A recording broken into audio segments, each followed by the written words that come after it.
Welcome to the Blooming League of Original Podcasts.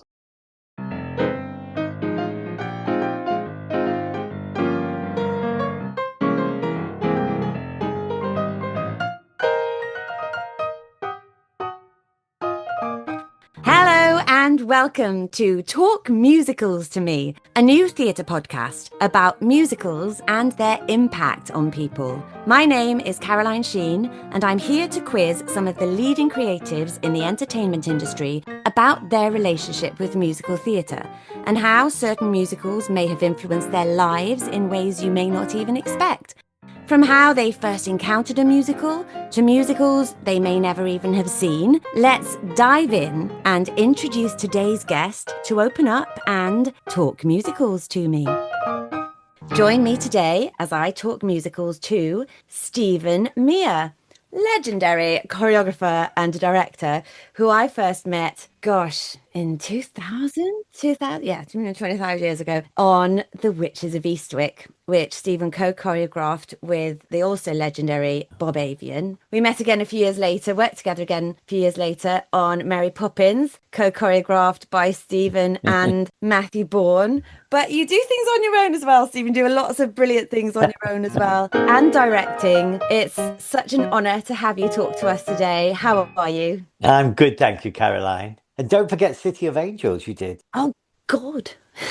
If any listeners don't know, I was thrown on last minute in a show I had never been in my life called City of Angels at the Donmar Warehouse, which Stephen choreographed. And I had an afternoon of rehearsals and went on with the script, something like that. Yeah, it was ridiculous. But I mean, it was so lovely that you were there and so many of the cast were friends of mine that I just felt such support and warmth and kindness from everybody that it actually was far more of a dream than a nightmare, to be honest. Oh, good, good. And it came back just before COVID and then stopped. I know. And we were in previews and I was so desperate for people to see it as well. But que sera. Not to be, but it was a fabulous production of a fabulous musical. And it needs to be done more often, I think, that show. Absolutely. The score is just one of the best of all time. Yeah. Stephen, I'm going to jump in with my 10 questions for you. My first question is, how did you and musical theatre first meet? Was there a show you first went to see that you became obsessed with or anything like that? What was your first foray?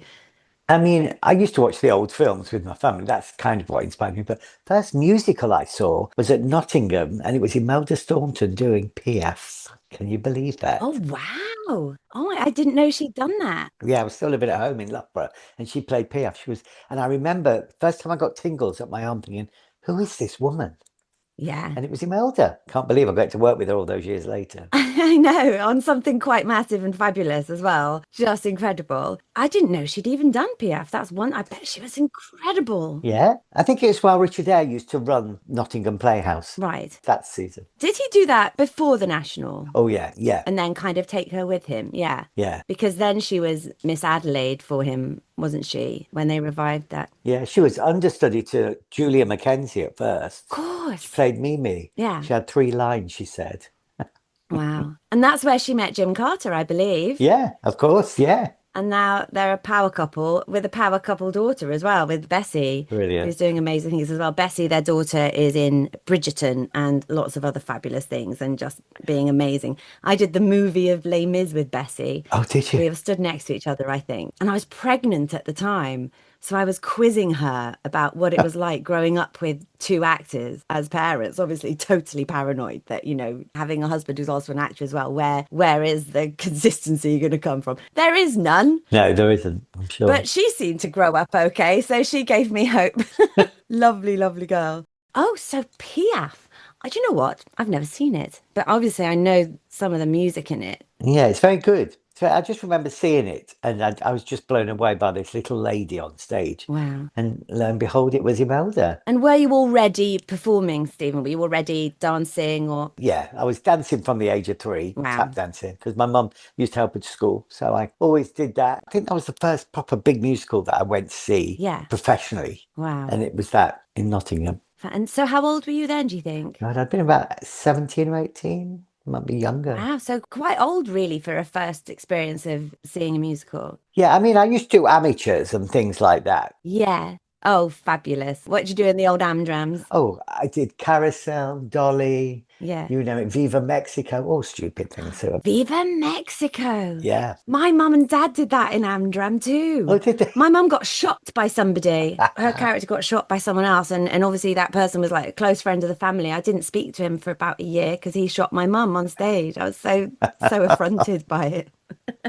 Oh, fabulous. And so I guess, well, my next question, you've just sort of answered it. My next question is, what was the first musical you were involved with? But I guess maybe let's go professionally. What was the first? Oh, I went into Evita while I was still at college. End of my first year at college, I got into Evita in the West End. Oh, wow. Can you believe it? I mean, you couldn't do that now, but it was amazing. That's incredible. And I used to do my classes every day, never missed classes, only the Wednesday afternoon, I think it was. So you were at college and doing Evita at night? Oh, yeah. And I did 42nd Street at college as well. I did too while I was there. You're joking me. Yeah. Oh, wow. So your social life must have been nil, but your working life and your learning life was full on. Yeah. Learning my craft and actually learning it professionally was just mind blowing now I look back. Yeah. Oh my gosh, I can't believe it. And who was the choreographer of Evita? That was Larry Fuller. Larry Fuller. Okay, yes, I've seen his name on lots of things. Fuller, yeah. And obviously with Hal Prince as well. Who was your Evita? Who was that? First one was Siobhan McCarthy, then Kathy Evans came in because I was at the very end of it. I think I joined in its 6th year. Yeah. So. Wow. Siobhan McCarthy, she was in Mamma Mia with me right at the start. Of course she was, yeah. The first ever Donna. What a wonderful woman. I love her so much. She's fabulous. She must have been incredibly young as well as Evita. Yeah, I think she was. And I think she left to do On Your Toes. Oh, yeah. And then was 42nd Street going on at the same time? And then you got into that straight after? It overlapped, yeah. I joined it because somebody dropped out 3 months after. There was 3 people got thrown out because a couple of them didn't have equity cards. I don't know all the story. But so literally as I was leaving Evita, I was desperate to get that show. And I got into 42nd Street. Wow. So that was amazing. Were you there when there was that there's that legendary story, isn't there, that Catherine Zeta-Jones was in the ensemble and she went on as the understudy and got picked from obscurity? And she was second cover. Oh my gosh. David Merrick was in the audience. Who was the producer? Yeah, next minute she was in.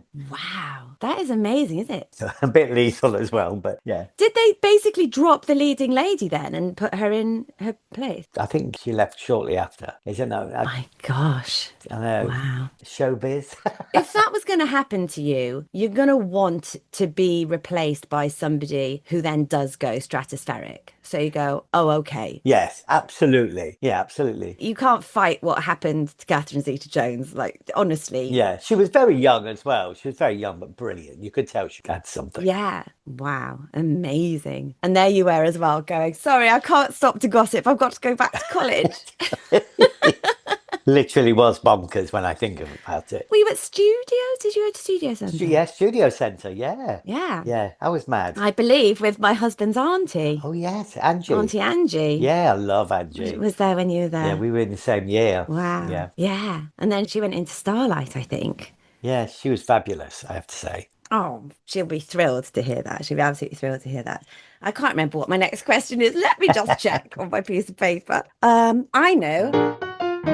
Is there a musical that you haven't been in or that you haven't been working on that you've seen the most? So obviously the ones you've been in and the ones you've worked on, you've seen a lot. But is there one, what's the one you've been to the most times? It was Sugar Babes, no surprise if you know me, with Ann Miller. I was in Follies at the time. Oh my God. And I'm obsessed with Ann Miller. I went 7 times. And I just was just obsessed. I mean, she's amazing. And I told Eartha Kitt I liked her. And one day she arranged for me to meet her at the Savoy for lunch. And Eartha took me, surprised me. Oh my gosh, that's incredible. I know. And that's my camp story. With Eartha Kitt and Ann Miller. Please tell me it was a good story. It wasn't like Don't Meet Your Heroes. Was she wonderful? Oh no, she was fabulous. I mean, I just couldn't string a sentence together, but she was amazing. Truly wonderful. It was me that was rubbish. Oh, that's just, I adore Ann Miller. I remember I used to watch her numbers in Kiss Me Kate over and over again, just because I couldn't quite believe what I was watching. And she was choreographed like right down to the eyeballs. Yeah. You know, I remember there's one bit where she literally looks to the right and then looks to the left and then like does a little eye roll. Yeah, she's fabulous. It's just so gorgeous to watch her. She's immaculate, I think. I love her. And I do like your Happy Miller Mondays Yes. on Instagram as well. I think people think I'm a bit bonkers, but there we go. It keeps everybody No, I happy. love it.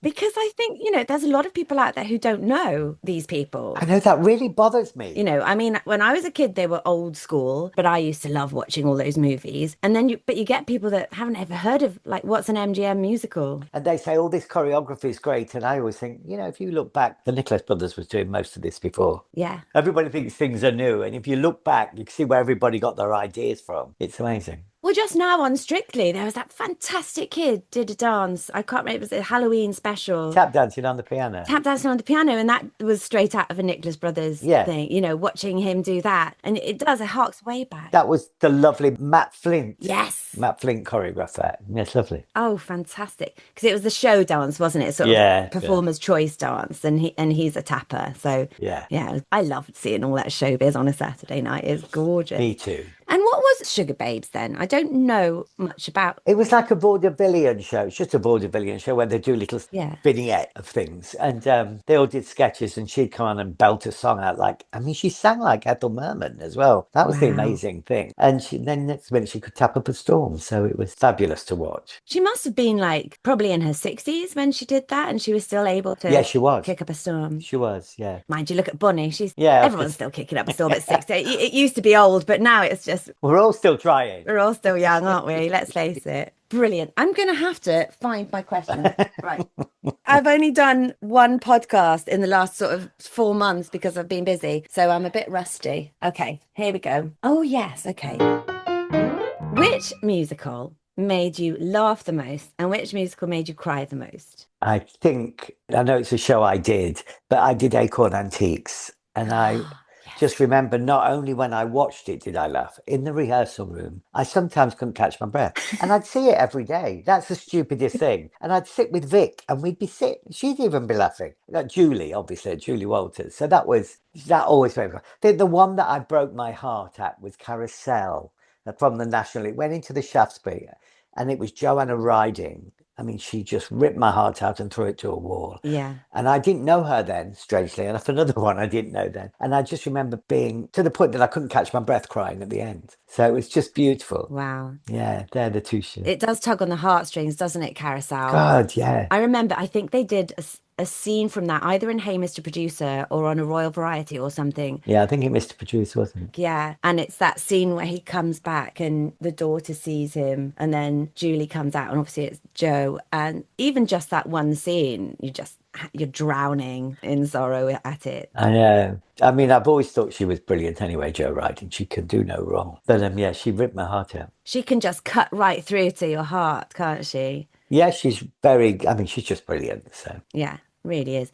And Acorn Antiques, that has been an answer before, actually. Rob Madge talked about Acorn Antiques a lot. Oh, of course. And they're now in it. The show is going on. I'm going to see it next weekend. I'm very tempted to go, but it is a family do on Sunday, unfortunately. But the stuff that I'm seeing online looks hilarious. And Rhea Jones back in it as well is brilliant.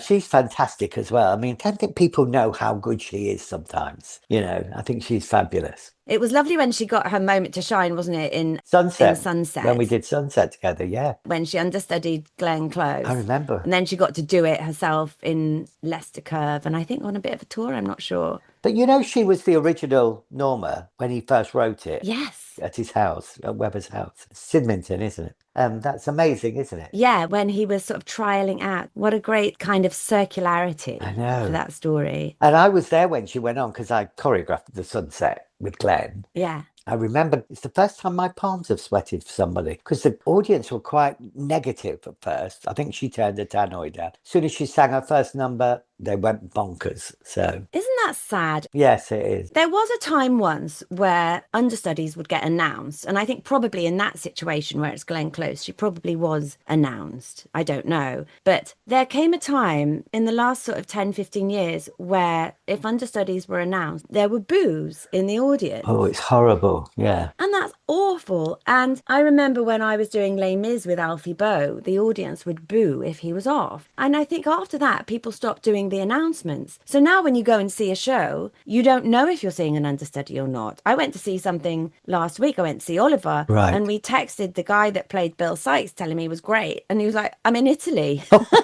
Well done. His understudy's identical to him. And we were like, oh, well, your understudy was great. I remember saying to the guy who was kind of alternate for Alfie Boe, they're not booing you. Yeah. They're booing because the guy they want to see isn't on. This isn't personal. It's just that they're disappointed. But actually, it's not about you because they haven't seen you. And I think Rhea will have known that. And obviously then she went out and slayed him in the aisles. Yeah. Oh, yeah. I mean, but when she sang, and at the end of the show, she got as many bows as Glenn did. Amazing. Yeah. Which was, for me, was wonderful because she's my friend. So, But then, look what happens to understudies. Look at Catherine Zeta-Jones. Yeah. When you see an understudy, you're seeing somebody really special who can do more, actually, probably, than the person playing it because they're able to be that understudy and be in the ensemble or do whatever it is else they do. And sometimes you're seeing the birth of a star. So yeah, absolutely. But Acorn Antiques with Victoria Wood, how was that? Because obviously she wasn't a musical theatre writer, but her human observations and everything, and obviously the whole Acorn Antiques story, that must have been a really special experience. She was so intelligent and she knew everything about musicals. Of course, she played and wrote the music. So, I mean, she just didn't miss a trick. She was a genius. Yeah.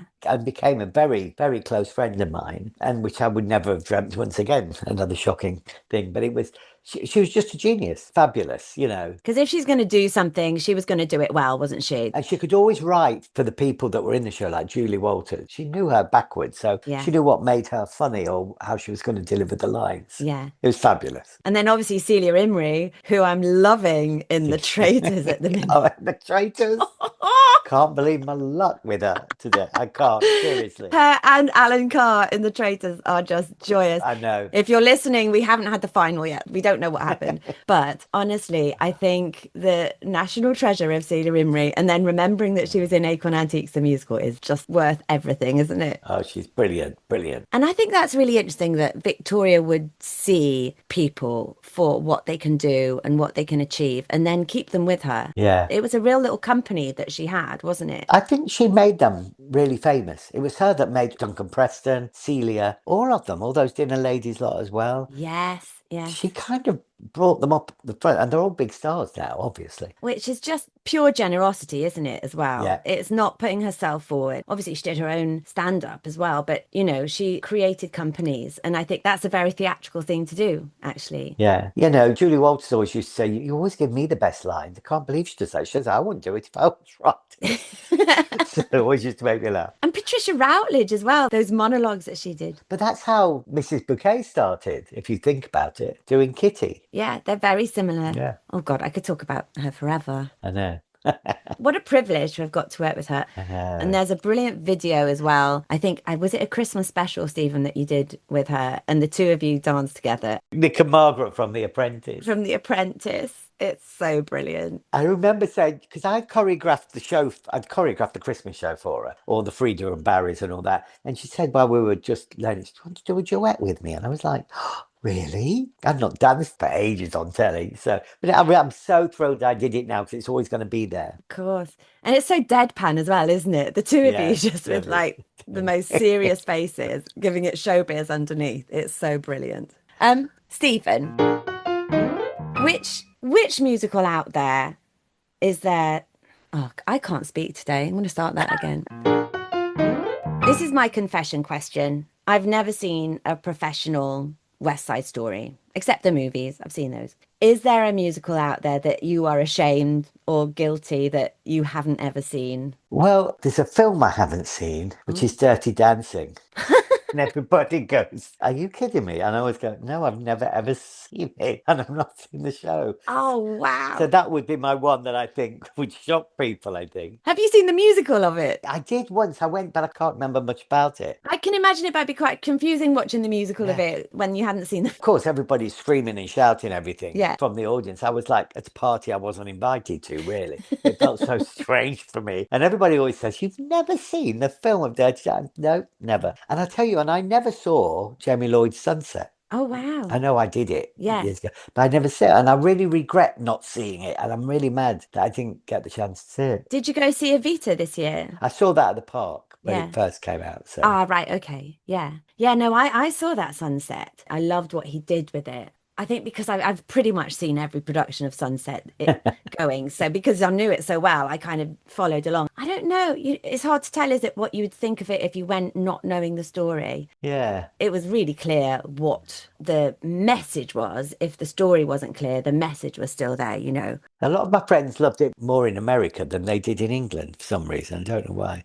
So Oh, interesting. The Dirty Dancing thing, I just got recommended by our dear mutual friend, Jo Goodwin. She said, you have to listen to this audiobook. Kelly Bishop, is it Kelly Bishop? I don't She know. was the original Sheila in Chorus Line. Oh, And she's written a book. She ended up being the grandma in Gilmore Girls. all right. So that's kind of her sort of latter career success. But she started off getting a Tony for Sheila in Chorus Line and then, you know, did this and that and the other. And then she ended up playing the mum in Dirty Dancing. And so she goes into quite a lot of detail about Dirty Dancing, and because she'd worked with Joel Grey and suddenly she's working with Joel Grey's daughter. And it's highly recommended. Thank you to Jo Goodwin for that recommendation. I'd love to see that. She's great. If you want any showbiz, that's Jo Goodwin. Oh, yeah. We had lots of good natters about that over the summer. But yeah, Dirty Dancing, I think because I was that kind of perfect age for Dirty Dancing. It came out when I was a teenager. And if you hadn't seen it in school, then you would chop liver. It was terrible.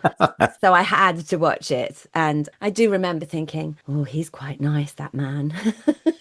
And then he started dancing, and I think it was a bit of a revelation to me. I was like, oh, I think I like men who can perform and act. This is what's going on. I think that's the end of part one, actually, Oh. Stephen. And we can have a little interval, and then we can crack on with part two.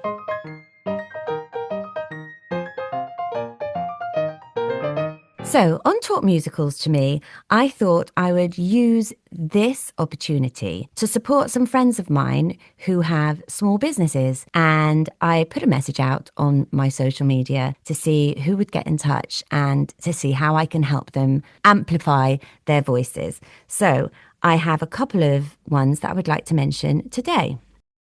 So this one is from my friend John Chartres, who runs a small business specialising in accounting for the arts, self-employed actors, musicians and stage management, as well as small production companies.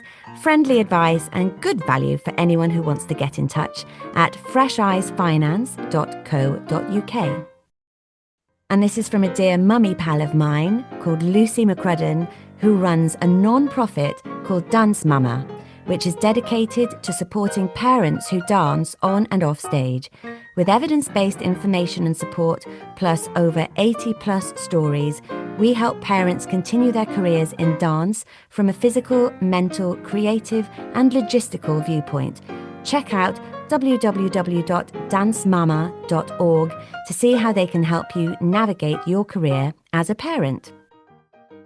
And finally, Jessica runs something that sounds like great fun, a thing called Showtime Circus, which can be found at Showtime_circus on Instagram.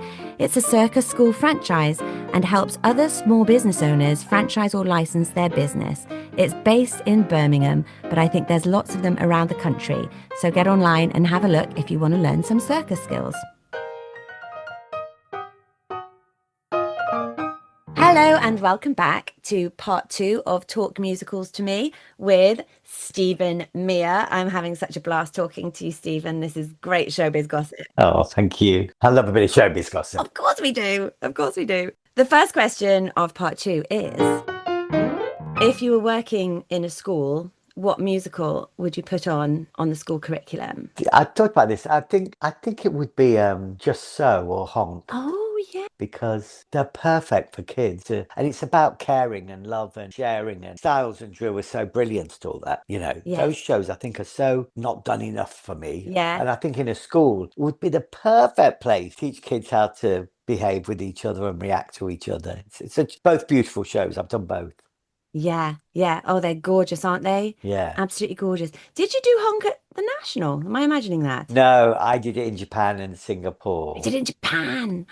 Yeah. Gorgeous. So it goes across the world as well, and the message gets across. Yeah. Oh, it's such a beautiful story. It's lovely. I did Just So at Chichester. did that one. So That's right. I had George and Ants on here, and I remember Ants telling me that the reason he chose to do Honk was because I think his nephew is mixed race right. and was getting picked on, was having quite a lot of racial abuse or something in school. He was being othered, you know. So Ants decided that the story of the ugly duckling and acceptance and all that Yeah. was something that kids needed to learn. And Yeah. That's why I think it's important. yeah. Yeah. Oh, totally. And some great songs in it as well. Oh, beautiful. And lots of parts. What's the one I always ask Ants about? And I always get it wrong because I always think it's a frog and it's not a frog. There's some kind of tap dancing Oh, with the character flippers, with in the it. frogs. I forgot what it's called Yes. now. Crikey. Yeah. Yeah, that's What funny. warts and all? No, is it warts and all? Warts and all. That's it. Yeah, it is warts and all. It is warts and all. Brilliant. There's some great audition songs in those as well. Yeah, Wait a Bit, I always think is Yes. so beautiful. Yeah, that is beautiful. I remember the first time I ever heard that song was on Lindsay Haitley's album. I was Oh, kind of obsessed with Lindsay Haitley when I was younger, and I bought her album and I was like, what's this song? It's absolutely gorgeous. And I think that might even be the first Styles and Drew song I ever heard. And it's truly beautiful. And then I used it for auditions oh yeah, it's loads as well. gorgeous. It's a beautiful, beautiful song. And I think kids in my daughter's little theatre school, they're singing it now as well, you know. Yeah. It's timeless. I think It's it's great for school, isn't it? Those two shows, yes, Honk and just perfect. brilliant ideas, brilliant ideas. And I think, you know, because of the message of them and because of the scope, get the art department involved Yeah. in creating the jungle and the farm. And yeah, I think you should go and work in a school, Stephen. Let's get it put on. Yeah. Let's get it done. I love the show. I love both of them. So I think that the messages are just beautiful. So Do you ever do much teaching? no, I don't normally have much time. I mean, I do the odd big workshop. Yeah, I'll go up north and do because I love to see who's going into colleges. I mean, I'm a patron of so many colleges yeah, because I like to know who's coming out and who's what talent there is when I'm auditioning. yeah. Yeah, I always try and anything, you know, I love going to workshops every so often, but I love to Mm, hopefully inspire young kids to be in our profession because it's a tough profession and I love it as you do. yeah. And I just want to keep people, you know, don't give up straight away, keep trying because I think people think we got jobs all the time. I mean, we don't, we loads of things. Yeah, no, it's always a hustle, isn't it? You know, just if you love it, do it. That's what I say. Yeah. If you've got the passion. And to pass that torch on as well, I think is really important. Also, how was it? This is off topic now, but how was it for you? Because, you know, the two jobs I've done with you have been collaborations. It's been you and Bob or you and Matthew. Oh, How is yes. it when you do that? And obviously, you know, working with somebody like Bob Avian, that must have been, you know, he's legendary, wasn't he? I was blessed because both experiences are both geniuses I got to work with. But Bob, I remember his mum wasn't very well. So literally, he only ever choreographed the opening number. It Yeah, was me that did everything. yeah. And actually, in his book, bless him, before he passed and everything, he wrote that I literally did nearly all the show. And I thought that Oh, was really genuine. And I remember I was new and all I was desperate to prove to Cameron I was good and, you know, and mm. so I never said boo. I'm strong now, where I would speak up. I never spoke up. And Yeah. I remember Bob saying to Cameron one day after he had a go at me about something, Bob said, you know what, Cameron, Stephen's actually a better choreographer than you. And I thought, I could say it now to him because I'm good friends with Yeah, Cameron over the years with all the shows. yeah. But then I couldn't. I was so nervous, but I thought, oh, I love you, Bob Avia. And then Matthew was just a genius. I mean, like I said, I don't think either one of us wanted to do it with somebody else originally. I don't know who I thought I was because Matthew was really well known. But anyway, I don't think Mary Poppins would have been as good if it was just one of us. I think Yeah.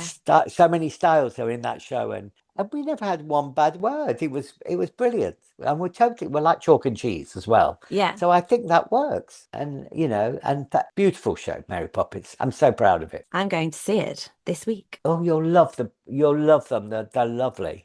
I can't wait. You did the tour though as well, didn't you? Here. I did the tour here and then out in America as well. Yeah, the first. Yeah, that was it. You did LA, didn't you? I did. Wow, how Did I do LA? Yeah, I think you did. I started in LA Oh, yeah. and then went across the whole country. Maybe. How amazing. Yeah, yeah. It was a wonderful experience. I loved. It's a beautiful show. And I think the more we've done it, because we've changed the set and when you revisit, it's Yeah. so special now. Yeah. I think I just looked and go, oh my God. And I took my nephew, my 5-year-old, and it's the first time I've watched a show with a young kid, and watching it through his eyes was quite heartwarming for me. Yeah. Lovely. Yeah, I did the same in London. I went to see it in its final week and, took the family and everything. And it was kind of like visiting an old friend. I haven't done it for, the last time I was in it was 15 years ago. And it was just really lovely to go and see it and go, oh, yeah, that was me. I did that. Yeah, I mean, that's massive, Caroline. You sort of forget what you've done, don't you, every now and then? It's quite massive. Yes. Yeah, it was pretty big. I think probably that, and I did a small version of Crazy for You at the Watermill. That's probably the most I've ever danced on All stage. right. And I've never been a dancer first and foremost. That's not the strongest of the triple threat in my book, in my case. I really enjoyed dancing your work in that show. Oh, And there is actually, speaking of like Strictly, I did a version of it on Dancing with the Stars. We did a bit of step in time on Dancing with the Stars when I was out in the States, and that was really cool. oh, yes. Yeah, I think I saw that. Yeah. So there's proof out there of me like tap dancing on Dancing with the Stars. So that's very cool. But yeah, I remember learning the show going, I wonder if this is Stephen's bit or if this is Matthew's bit. And was that something, did you divvy it up or did you come up with it together? No, no. I mean, Matthew will always say because he doesn't tap dance. So stepping Mm, time, I wanted Supercal. I wanted a bit of because I wanted to put signing in for Mark, my partner, yeah, who's deaf. yeah. So of course, I wanted to do. But then he did sections and I did sections. So stepping time. I mean, he didn't tap at all. Mm, But I remember one bit he said, "Why don't you turn them into triangles instead of out front? Because I can do a lot out front." And yeah, the shuffle step with the triangles was yeah. his idea for that positioning. We always stuck our nose into each other's things. I think my favourite for half and half is Jolly Holiday because I get to do Mary and Bert and the dancing pans and the vaudeville, whereas he Right. gets to do all that beautiful balletic stuff. And I think it was a beautiful and doing the coach and that. So it was a really that for me was a definite 50-50. Yeah. You know. Oh, fantastic. I do love how you make space for each other in that. And the word collaboration comes up a lot on these podcasts. And it's so essential. Even if you're not Yeah. collaborating with another choreographer, you've got to collaborate with the director and the designer and all that. That's so important. I mean, it's not always a cushy run sometimes. When people just want to, like, the director wants to do everything, and you just go, Mm. oh, right. So, but I was lucky because me and Matthew were quite a strong team, and Richard as well. So, Yeah. Oh, fantastic. Fantastic. gorgeous Richard. Wonderful, Richard Eyre. Is there a musical that you would like to see revived that hasn't been done for a while? Is there like something a forgotten, Yeah, maybe Sugar Babies? Who I Sugar never Babies? thought about that. Yeah, no. I'd have said Music Man. I'd love to see Music Oh Man on the yeah, stage again. I did it at Chichester 100 years ago, but I'd yeah, love to see that because I think it's a brilliant show with brilliant music, and it's another teaching thing as well. yes, That's it's yeah, just I yeah. think it's a beautiful show, and also Mame. I think 'cause I've never seen Maybe a production of it. yeah, like Hello Dolly gets done all the time, and Mame just gets sort of left behind, doesn't it? Yeah, I wonder.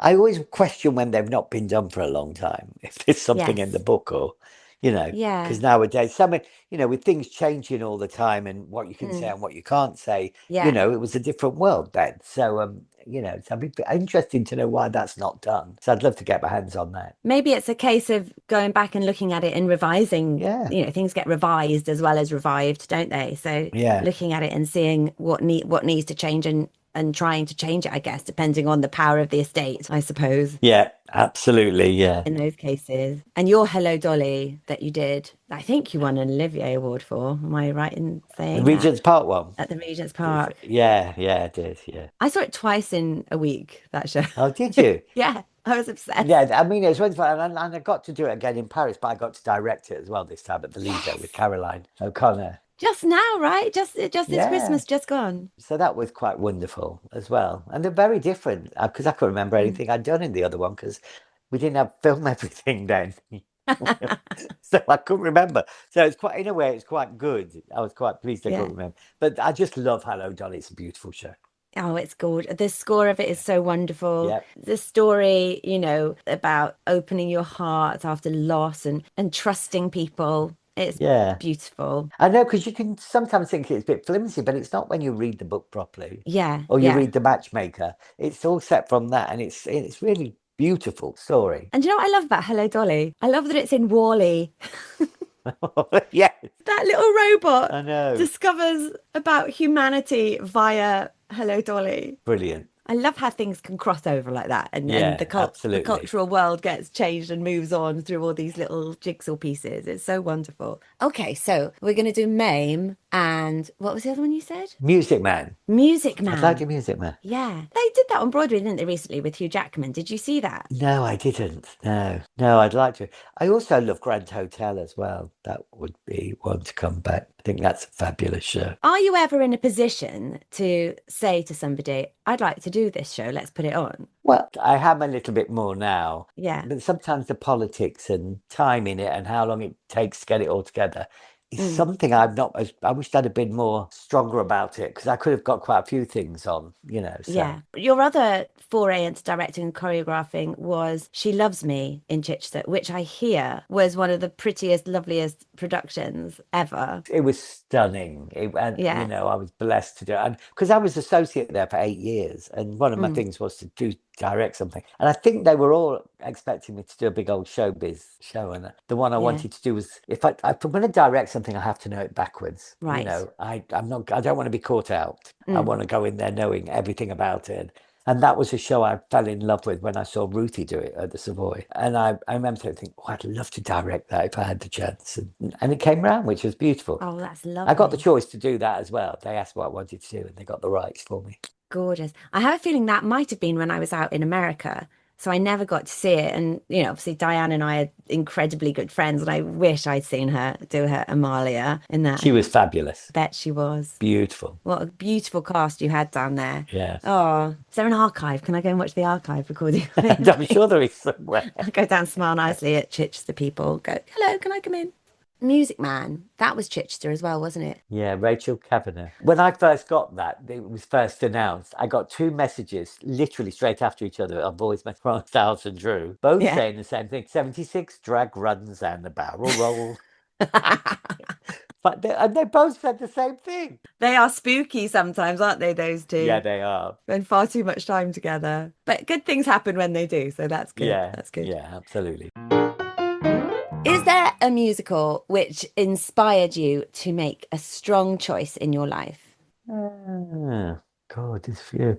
I mean, I think Le Cage, when I saw that because when it was out originally, I'd say Le Cage, because I was a young gay boy and I was like 19 or 20, I think, at the time. Yeah. And it was a big thing then. And, like people weren't buying tickets because they thought they'd get AIDS sitting in the. I mean, it was a big thing to be gay then. Like Yeah. you couldn't go in bars, you couldn't have sex until you were over 18 or something, or 20. I can't remember what it was then. I just remember, and I had a boyfriend at the time, but I was scared to talk about it. Or I mean, I was gayer than Christmas, but the fact is you still couldn't talk about it to certain people. It wasn't as accepted as it is now, and actually it's gone a bit backwards now. So I'd say Le Cage, I remember sitting there thinking I am what I am, and I remember sobbing. Oh, wow. And just Stephen. thinking, yeah, it's great that you can admit it, and that show was proud about it, and it was the first thing where people thought, actually, yes. So for that, I think that's a show that changed me and made me think,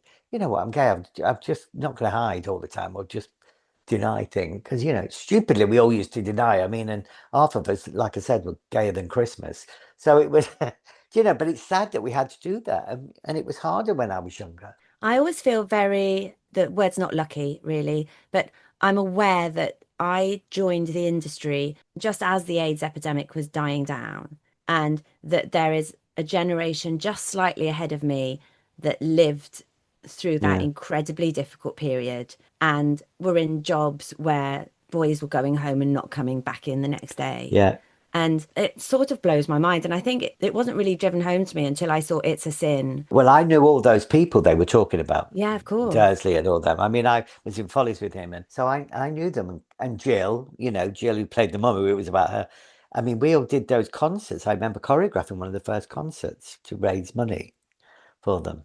And, but it was such a big thing, and it woke me up to think, you know what? I've stopped hiding under a bushel, being scared, and people have to accept you for who you are. And you're watching two really great characters on stage Oh, who are so inspirational and, you know, all care's gone, you know. but it was very risky at the time because I auditioned for it and I got offered to be, I think I had to be a boy, but I had to do some of the drag thing. And at the time, I was one of the first offered it. I was still in fourth secretary and I turned it down because I was scared to be in drag in front of my parents. Isn't that silly? I've hardly ever told that to anybody. And I remember some of the boys in the show were furious that I turned it down, saying, "Who do you think you are?" Because they were all desperate to be in it, everybody. And I just thought, I don't know if I'm strong enough to dress in drag in front of my mum and dad yet. That's stupid now. I wouldn't think twice about But you it. were very young as well at the time. Yeah, I was like 19 on it. And now I'm like, oh, I would have jumped at it now. Do you know what I mean? Yeah. But it's funny, that's how nervous we all were about things. That's how that time affected you. Yeah. And I think that's one of the speeches, isn't it, in Coruscant? I think the big speech that Paul does Paul, yeah, he is about him being in drag and his parents come to the seeing stage him. door, yeah. Yeah, and how upsetting that was for all of them. Gosh, thank you for being so open about that, Stephen. That's Yeah, that's something I've never really chatted about, and you know, because I was always scared of turning something down that I knew everybody wanted, and but that was my thing I was scared about. But isn't that funny now? People this age nowadays don't realize all those old drag acts and everybody that help strengthen our, you know, who we are today, and I don't yeah, think people realize how much they did. yeah. Because it's still difficult, isn't it? You know, you Oh see God, the kids on RuPaul's Drag Race and all that, you know, how much they've had to overcome. And it's still a massive challenge. It will always be difficult to be other, you know. yeah, but there were trailblazers before. Yeah, there's so much positivity around it that this is a great Yeah. place for people to come in and share. But you know, it's like our theatre is lovely, but we are in a bubble. And you know, where I live, Brighton, is Yes. another beautiful place with beautiful people that I know here. You know, out of that, since old Trumpety Trump, without getting political, Yeah. things have gone backwards again, and people just hate and it's a shame. But hey, there we go. No, you're right. People have been given the confidence to be phobic about things, haven't they? And Yeah, to not hide it anymore, which is horrible. Oh, let's change the subject. Let's change the yeah. subject. I loved that answer though. Thank you so much, Stephen. What do you think is the secret to a good musical? Once again, I think it's collaboration with the creators, but I think it's a good musical with a good story. Mm, You know, I love a good story and the characters, a story that's got characters that you can relate to, anybody can relate to. I always think that's always wonderful, however funny, comedy, or serious it is, and fabulous music. Because I mean, there's nothing worse. I mean, I've been offered a few jobs where the music's not that great, and I've had to say, oh, I've just got a blank canvas in front of me. I yeah. can't see anything. Whereas when I hear certain music, I think, oh my God, I could get up and dance to that on the spot. So things like that are very important for me. So I think that's what makes a good story and a great collaborative team. Great team. Yeah, I think that's very important. Is that what you do, Stephen, when you're offered to do something? Do you sit there and visualize what it's going to be, or do you then put the music on and dance? I put the music on, and like if it's new music, I'll put it on and just dance around. And look, if my assistants are there, they'll capture most of it, and then we'll go back over things. And yeah, and it's also I love it once we've auditioned people, and I know who we've got, and I know I'll have a handful of my oldies on, and all loads of new ones. I know Yeah. how far I can push people. You know. Yeah, that's what I love about you. You go to a lot of the same people when you're casting, but then you also find then, like you say, you go and you find the new talent as It's well. funny. I think one time people thought I used the same people all the time, and I never. I always used like. I mean, like when I did Fourth Secretary, I only had like a quarter. I think the last few shows I've only had a quarter, if that. But Yeah. it's at least they're there to teach the young ones to get in on time, not have your phones on, just not to rub me up the wrong way or anything like that. Do you know what I mean? I just think Yeah. it's very important. So, and I love respect, and I'm so loyal to people when I love them and work with them.